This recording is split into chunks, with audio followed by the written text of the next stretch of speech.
continues to retain the backing of his employers, but Landis sees a bleak future for the professional road team, who have won the Tour for 5 of the last 6 years. "This has to be the end of the team," he said.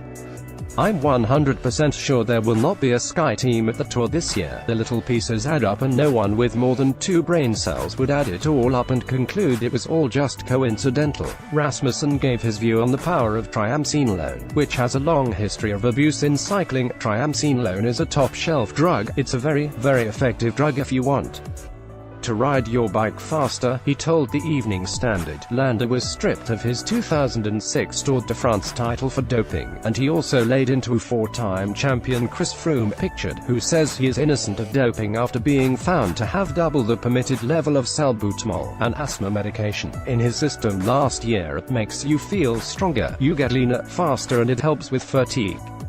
I thought it was incredible. We can't believe what's said. You have Wiggins at one time saying he's never had an injection, to then the fact it's 3 times. The only thing that can happen here is for Sky to try to re-establish a little trust. They can do that by letting Dave Brailsford go. He's too much part of the problem, he just has to go.